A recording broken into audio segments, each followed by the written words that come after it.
سلامات كورات ناي چالنا تخاتلتي لو معنتي كايل اكس واي ناي زبل تخاتالي فيلم كفال سلسة حيزنا لكم متزينا لنا او كلا تاشن شدشان ستسارحة ساينساو فيكشن تحستو زلوو بدعم حريف تخاتالي فيلميو كأدامين كالاين كفال نايز فيلم اندحر دازيريخم و ناو چالنا بمتاو اتوم زحالفو كفالات كتريد خليخم چالنا سابسكرايب بمقوار دما ازي فيلم كسام موداتا كفالو تخاتالو معالتاوي حدش كفال سلن سدد چالنا مكتتالكم ايتاقو ارزو كفال سدستا يغزل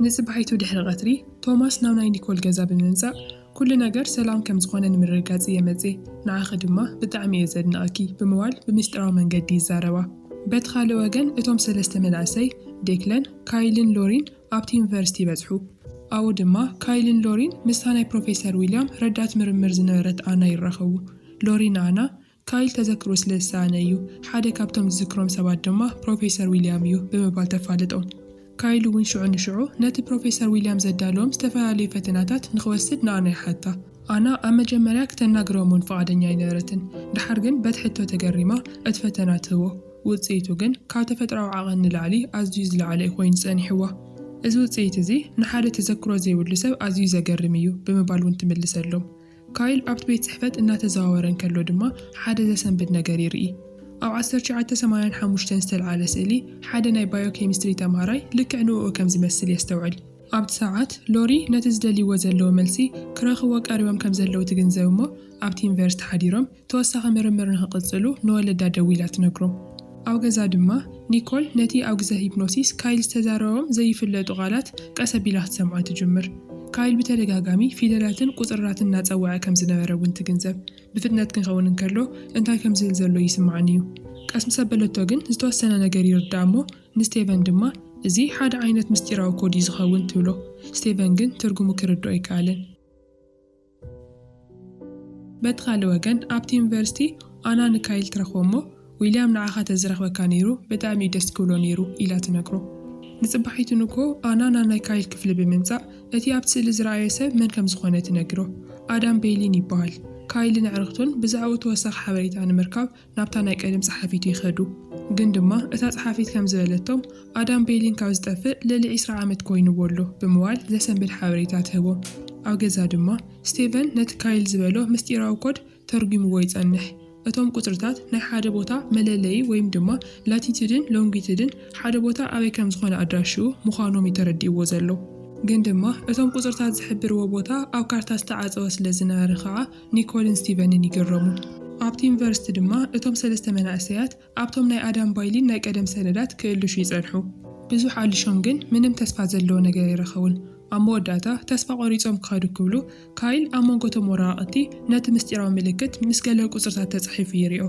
እዚ ምልክት እዚ እቲ ካይል ብዘይውንኡ ዝጸሓፎ ኣብ ወረቐታት ስኢልዎ ዝነበረ ምልክት እዩ بدحر زي ستيفن نت مسيراو كود ترجمو نلوري دوللا اتبوتا ابت خاوي زلو دور مخانو مسفلتو خاعة لوري بفدنة عرق تحيزا ناو غزانخت من لسي ازيزا قندما كايل نتبوتا بعلو كرخوص لزدادي لوري شلال كتولين كلا مسليكلان حاميرو نابت دور يمرح توماسوون نزع العال بمستير سامع وصل زنارة بفدنة نابت وطا يقعز كايل بتبوتا مسفتحة نديكلان أماكينا وشتن غطبينا جيرو حدا بحاصر استخبابة مستيراو تكال يركب نابت حاصور كليبن كلو خعا حدا قص استشفنا سواي بهندبت قوتي تيور دمو كتقعون يمكر كايل بزقرن بقعت نت سو توعيسو نت تشفينو زنبره قص يقلعو ات سواي توم مخانون يرئي توم از كله زقبركو نعاخا نمكل غاليو نت حلف تاريخ كارسيخا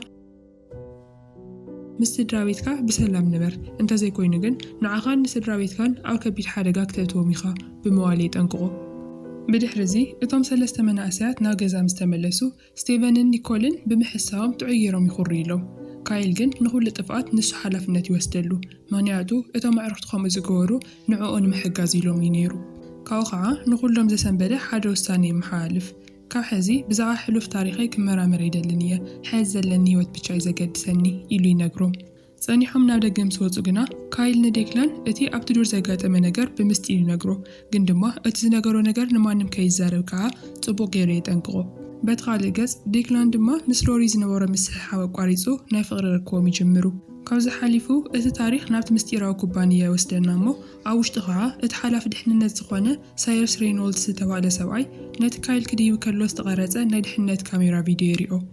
እታ ናይቲ ትካል ሓላፊት ዝኾነት ሬቸል ድማ ከመይ ኢሉ ካብ ሞት ተሪፉ ብዝኾነ ጌርኩም ከዓ ክትረኽብዎ ኣለኩም እናበለት ትእዝዝ።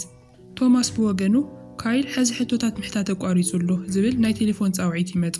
ግን ድማ እቲ ኩባንያ ነቲ ምትእስሳር ቀልጢፎም ስለ ዝረኸብዎ ክጥንቀቕ ከም ዘለዎ ይነግርዎ።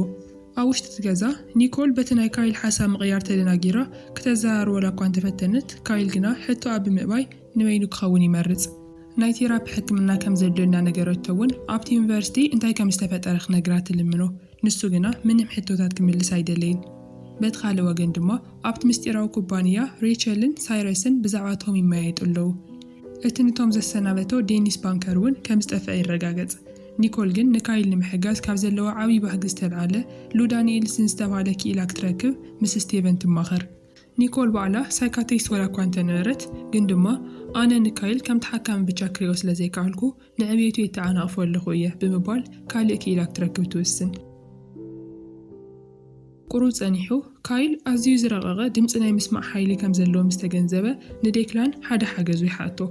ካይል ንቶማስ ደሊና ምንቅስቓሱ ክንሰምዕ ኣለና ይብሎ። ዴክላን እውን በቲ ሓሳብ ብዙሕ ከይተገራገረ መዓዝ እሞ ኢሉ ምስ ሓተቶ ካይል ድማ ሕዚ ኢሉ ይምልሰሉ። ሽዑ ዴክላን ነቲ ምስ ሎሪ ዝነበሮ ቆፀራ ሰሪዙ ምስ ካይል ናብቲ ናይ ድሕንነት ኩባንያ ይኸይድ። ንቶማስ ውዕለታ ክንምልሰሉ ስለ ዝደለና ኣድራሹ ሃውና ብምባል እውን ናይ ገዝኡ ኣድራሻ ይረኽቡ። ሎሪ ግን ብሰንክቲ ናይ ዴክላን ቆፀራ ምስራስ ብጣዕሚ እያ ተበሳጫ ዘላ። ናበይ ከም ዝኸደ እውን ስለ ዘይትፈልጥ ኣውቂም ትሕዘሉ። ሓደ ግዜ ሳይረስ ነቶም ደሊ ይረኽቦ እሞ ብሃንደበት ናብ መኪኑ ይኣቲ። ምንም ግዜ ከየጥፈውን ነቲ ኩባንያ ትፈልጦ ኢኻ ዊልያም ከርንን ዴኒስ ባንከርን ክንቀትሎም ነይርና ነዚ ቆልዓ ንካይል ንምክልኻል ትልትል ከዓ ብዙሕ ከሲርካ ኢኻ ብምባል ይፈራርሖ። በቲ ካልእ ወገን ካይልን ዴክላንን ካብ ትምህርቲ ቋሪፆም ምስ ወፁ ናብ ናይቶም ገዛ ይበፅሑ። ካይል ብቲ ማዕፂ ኮይኑ ክሰምዕ እንከሎ ግና ናይ ኒኮልን ናይ ሎሪን ድምፂ ኣብ ውሽጢ እቲ ገዛ ኮይኑ ምስ ሰምዐ ብጣዕሚ ይስንብድ። ቶማስ ካብ ገዝኡ ክሳብ ዝወፅእ እውን ተጸቢዮም ካይልን ዴክላንን ናብ ውሽጢ ሰሊኾም ይኣቱ። ኣብኡ ድማ ቶማስ ኣብቲ ናይ ቤተሰቦም ገዛ ናይ ድምፂ መቕድሒ ብምቕዋር ኩሉ ዕላላቶምን ምንቅስቓሳቶምን ብቪድዮ ይከታተል ከም ዝነበረ ይርዩ። ግን ንሳቶም ኣብቲ ገዛ ብዙሕ ከይደንጎዩ እንከለዉ ቶማስ ብሃንደበት ስለ ዝተመለሰ እቶም መናእሰያት ነቲ ሲስተም ከየጥፍእዎ ብፍጥነት ይሃድሙ። ቶማስ እውን ምስ ኣተወ ሓደ ሰብ ገዝኡ ከም ዝነበረ ተገንዘበ እሞ ነቶም መናእሰያት ክሃድሙ እንከለዉ በቲ መስኮት ገይሩ ይሪኦም። ኣብቲ ሰዓት ሳይረስ እውን ኣብ መኪናው ኮይኑ ነቶም መናእሰያት እናተኸታተሎም እዩ ነይሩ። ሽዑ ሳይረስ ሓደ ናይ ስልኪ ጻውዒት ይመፀሉ እሞ ዝጥዕም ግዜ ምስ ረኸብካ ስራሕካ ፈጽም ወይ ቅተሎም ዝብል ትእዛዝ ይቕበል። ካብ ሬቸል ዝተውሃቦ ትእዛዝ እዩ ነይሩ። ካይልን ዴክላንን ድማ ካብ ናይቶም ገዛ ወፂኦም ናብቲ ናይ መዘናግዒ ቦታ ይበፅሑ። ግን ድማ ሳይረስ እናተኸታተሎም ከም ዘለ ግና ኣይፈለጡን ነይሮም።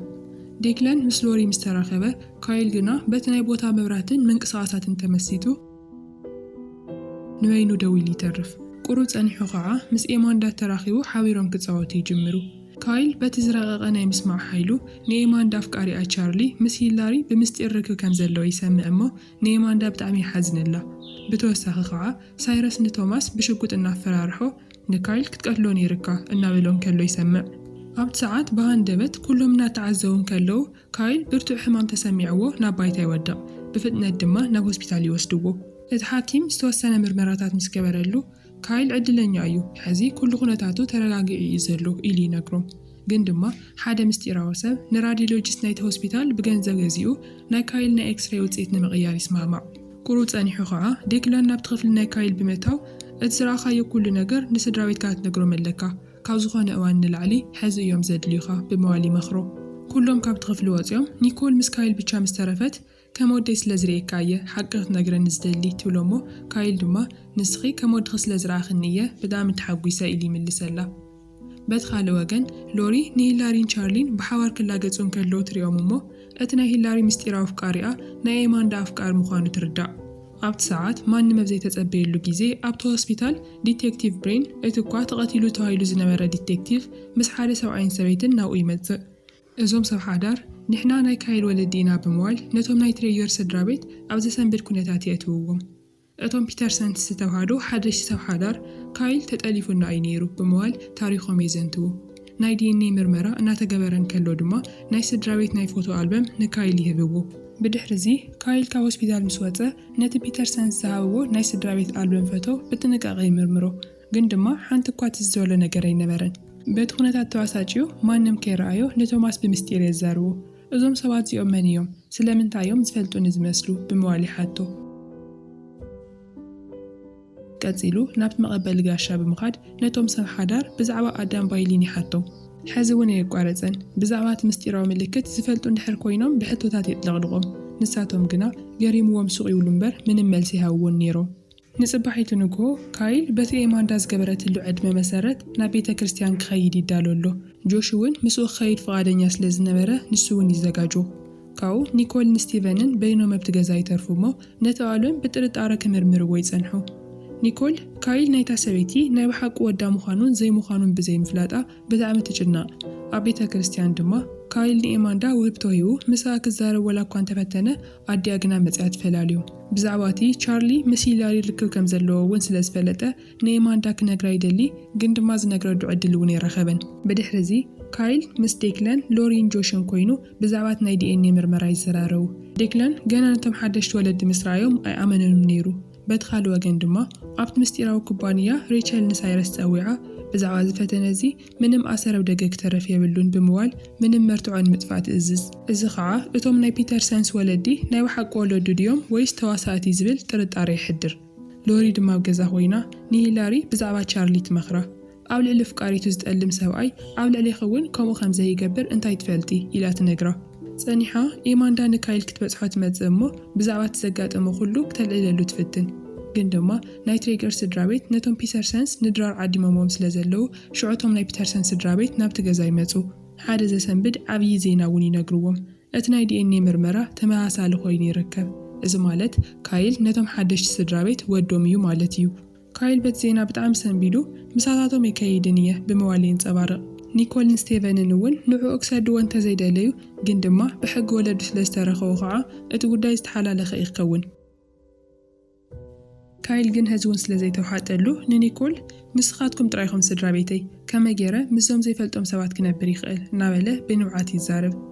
ፀኒሑ ካይል ካብ ገዛ እናተመለሰን ከሎ ሳይረስ እናተኸታተሎ ከም ዘለ ግና ኣይስተውዓለን ነይሩ። ሽዑ ብሃንደበት ሓደ ሰብ ዓፊኑ ይወስዶ። ኣብ ድሕሪት ናይታ መኪና እውን ዓፊኖም ይቐምጥዎ። ሽዑ ካይል ኣብ ድሕሪት መኪና ተዓፅዩን ከሎ ናይቲ ፕሮፌሰር ዝተቐተለሉ ለይቲ ዘሰንብት ትዝታታት ብበዝሒ ክመፅኦ ይጅምር። ኣብቲ ምስጢራዊ ትዝታ ቶማስ ንፕሮፌሰር ዊልያም ክቐትሎን ከሎ ብንጹር ይርኢ። ግን ድማ ትዘገርም ነገር ንካይል ናብዚ ኣገዲዱ ጠሊፉ ዘምፅኦ እውን ቶማስ ባዕሉ እዩ ነይሩ። ቶማስ ንካይል ስለምንታይ ሕቶታት ከይተሓትት ከም ዘጠንቅቐካ ዝነበርኩ ሕጂ ተረዲእካ ክኸውን ኣለዎ ይብሎ። ኣብቲ እዋን ሳይረስ ካብቲ ዱር ማእኸል ኮይኑ ተኽሱ ብምኽፋት ንቶማስ ይወቕዖ። ኣብቲ ሰዓት ካይል ብፍጥነት ንቶማስ ናብ መኪና ኣትዩ ብምውሳድ ሂወቱ የድሕነሉ። ድሓር ግን ቶማስ ናብ ሆስፒታል ክኸይድ ስለ ዘይደለየ ካይል ሕቶታት ክሓቶ ይጅምር። ስለምንታይ እየ ቅድሚ ታሌቲት ዘጋጠሙ ነገራት ክዝክሮም ዘይክእል? ስለምንታዮም ከ እዞም ሰባት ክቐትሉን ዝደሊ ዘለዉ እናበለ እቲ ሓቂ ንኽነግሮ የገድዶ። ብድሕሪዚ ካይል ካብ ቶማስ ምስ ተፈላለየ ናብቶም ስድራ ቤት ይምልስ እሞ ሓደ ዘሰንብድ ነገር ንኹሎም ይነግሮም። ሕዚ ኩሉ ተዘክሮታተይ ተመሊሱለ እዩ። እዞም ፒተርሰንስ ወለደይ ምዃኖም ኣሚነ ኣለኹ ይብል። ኒኮል ወለዱ ብምዃኖም ደስ ወላ እኳ እንተበላ ግን ድማ ንካይል ከም እትስእኖ ስለ ዝፈለጠት ከዓ ልባ እናተሰበረ ነቶም ሓደሽቲ ወለዱ ናብ ገዛኹም ምስ ወሰድኩምዎ ጽቡቕ ሕክምና ግበሩሉ ኢኹም ኢላ ትነግሮም። ጆሽ እውን ካይል ክኸይድ ከም ዝኾነ ምስ ሰምዐ ብጣዕሚ ተበሳጭዩ ካብቲ ገዛ ገዲፍዎም ይወፅእ። ብድሕሪዚ ኣብቲ ናይ ምስንባት ፓርቲ ኩሎም ካይል ክኸይድ ብምዃኑ ብጣዕሚ እዮም ሓዚኖም ዘለዉ። ዴክላን ድማ ናብ ካይል ቀሪቡ ኩሉ ምስጢርካ ሓሊልካ እየ፣ ምስ ሎሪ ዘለኒ ርክብ እውን ኣብ ሓደጋት እየ ነይረ እየ ብምባል እቲ ምስጢራዊ ርክብ ከም ዘጓየ ይገልጸሉ። ካይል ግና ዝኾነ ዝንገር ነገር እንተዝህሉ ክነግረካ ነይረ እየ ብምባል ንሱ እውን ብምስጢር ይመልሰሉ። ቻርሊ ድማ ቀፂሉ ናብ ካይል ይመጽእ እሞ ብዛዕባ እቲ ምስ ሂላሪ ዘለዎ ርክብ ንምክልኻል ክዛረብ ይፍትን። ንሂላሪ ንስምዒቱ ኢሉ ብቻ ከም ዝቐረባ ንኤማንዳ ግና ናይ ብሓቂ ከም ዘፍቅራ ይረድኦ።